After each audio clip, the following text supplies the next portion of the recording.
Hi friends, it's Unicorn and today I'm bringing you my reading wrap-up for the month of October and November. Going into October, I had a grand plan. I wanted to read for October, I wanted to read from Latino authors and all of that. But things didn't go well. As soon as October hit, I went to a huge reading slump. So I've only read 6 books during the span of 2 months, only one of which is on my October TBR, which unfortunately I didn't really like, and I kind of blame it for the reading slump that I went through. But I'm not sorry because sometimes things like that just happened and we accept it and move on. So without further ado, let's talk about the 6 books that I read. The first book I read was Mexican Gothic by Silvia Medrano Gracia, and this was the books that was on my October TBR, and it's such a disappointment. I picked up this book because of this stunning cover and the premise that it's a dark, twisting tale set in a place outside of Mexican City with rich Mexican culture. Well, I guess I learned my lesson of never cover buy. Fortunately, I got the book from the library, but it is a tale, and it doesn't really have any Mexican culture aspect whatsoever.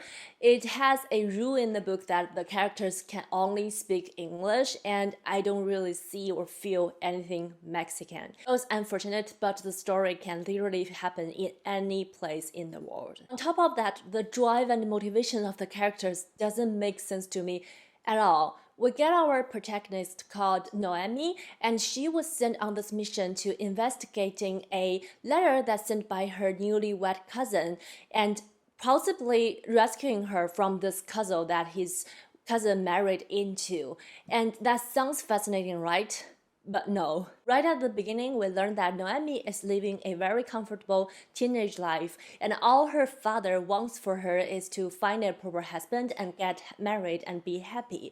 Because I forgot to say, this is a historical fiction, so that was like a long time ago, so people get married really young. And one day, Noemi was called home from a social event by her dad because her dad got this weird letter from her cousin, and he senses danger from this letter, and he decided to send his daughter, who is only a teenager, to go investigate alone into like a castle outside of the city without any help, without any company.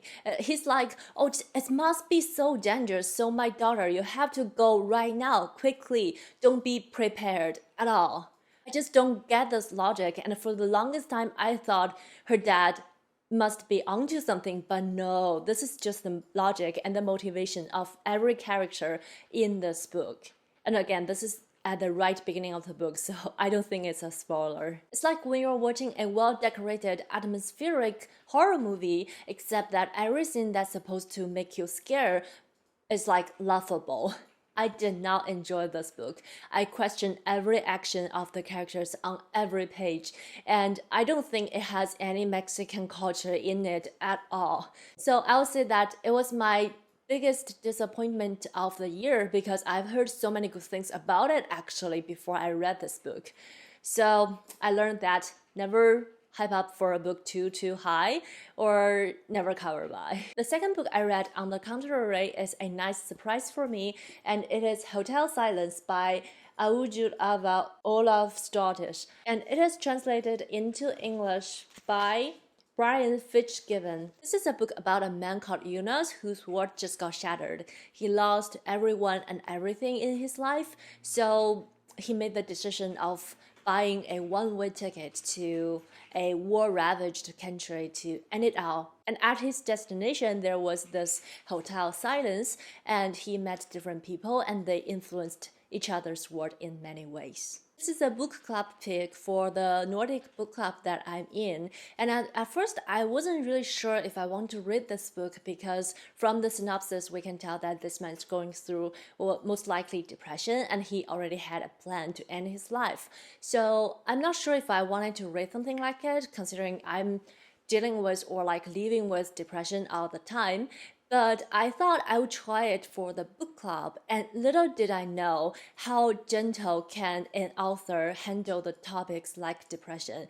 And this book is way more than that as well. It also talks about life and war, rich and poor, and also young and old, like all the deep life questions. This book also has quotes from different writers and poets on the topic of life. And my favorite one is by Anne Sexton. It says, I'm a watercolor, I wash off. When I see this quote in the book, I was blown away. It just confirms my thoughts that poets has different eyes seeing into the world, and I don't know, I just love it so much. It hit me just like that. And I have since looked into Anne Sexton's life and works, and this book may or may not inspire me about a complete poetry collection of Anne Sexton. Most of the stories happen in this book in the span of a couple weeks, and you get a very close examination of how the hotel silence looks like, and it was very poetic considering you have the little lines of poetry in between the paragraphs. But that also led to the problem that this book can feel very slow, and you can be disturbed by the quotes actually if that's not your thing. So one of the members in the book club actually struggled with this book because she felt like nothing happened before the book ends. So I would say if you like a action-packed, fast-paced story, this book is not for you. But I loved it, and I think it deserves a video of its own, so stay tuned for that. Following, I have 2 Japanese mystery novels, and one I liked and one I don't. Let's talk about the latter first to get it out of the way. The book I don't like, it's like a spoiler for your review. Anyway, the book is called Watoson Yoku, translated into English as Watson Power. It's written by Oyama Senichiro. I read the Chinese translated version called 全员嫌疑人, translated by Cao Yibing. This is a short story collection centered on this one police officer who has the superpower called the Watson power, referring to Dr. John Watson from Sherlock Holmes. And this superpower means that he doesn't really have any abilities to solve crimes or whatsoever, but he has the ability to make the people around him super smart, kind of make them into Sherlock Holmes if they stay in a close range with him, so that they can go ahead and solve crimes in difficult situations. And one day he woke up and found himself kidnapped, and he is in this room alone and there's no one around him. So it's his first time to try to solve this puzzle of why he's kidnapped, who kidnapped him, and what do they want from him. So he recalls all the cases he helped others to solve, hence the short story we're getting from this book. And in the end of the book, we got to see his conclusion and what happened to him. Well, this sounds fun, but it was just not very good, for lack of a better word. The cases, some of them are interesting, but the solving of each cases and the reasoning behind them is just very far-fetched. And I don't think the logic is well-rounded.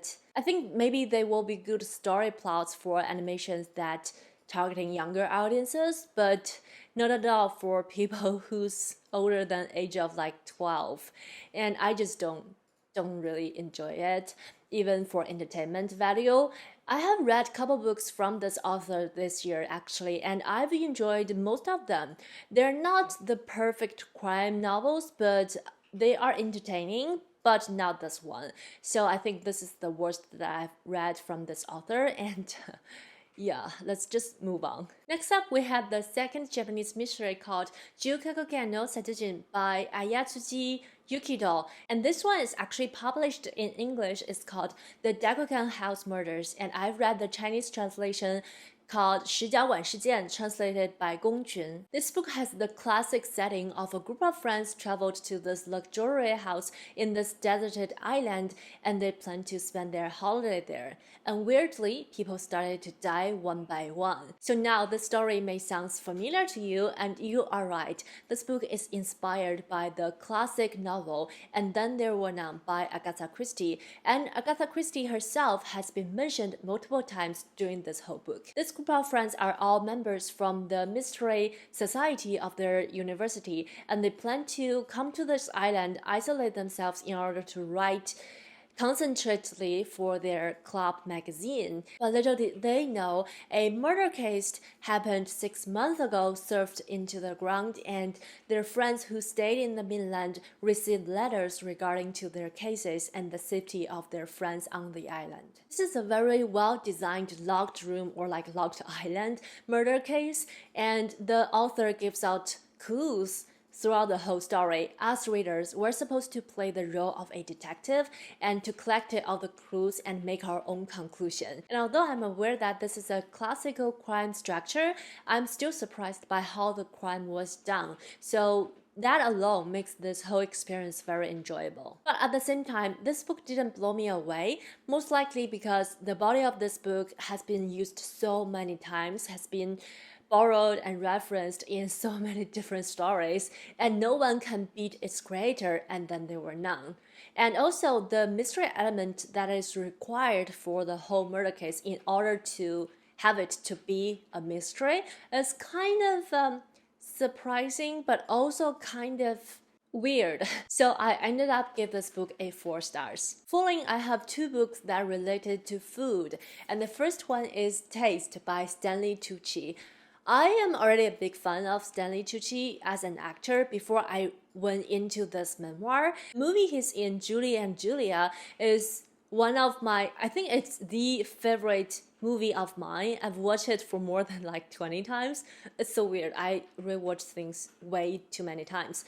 But in that movie, he played Paul Child, which is the husband of the wonderful Julia Child who taught Americans how to cook. But I didn't know that Stanley Tucci writes quite well, and I certainly didn't know that food plays such a big role in his life, to a point that it's part of his identity. Stanley Tucci grew up in this Italian-American family where they took food very seriously. His mom made each meal from scratch with fresh ingredients, and growing up, he learned to appreciate food and ingredients and also learned the histories behind the food around the world. It's amazing that you can sense his passion for food in every sentence in this book, and he writes about how to make them, how to eat them, the story of them, and the roles that the food plays in his life in different stages. He also takes you into a deeper look of his life and family, and apparently through food. This is the part where my personal feeling kicks in and really got emotional.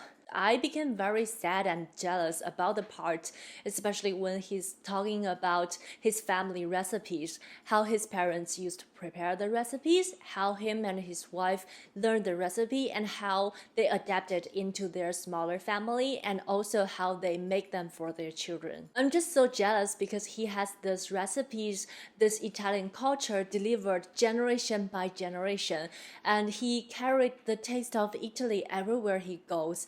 And this is just such a wonderful thing to have in your life, to have the taste of your culture, of your parents. And the sad thing is, I partially lost it.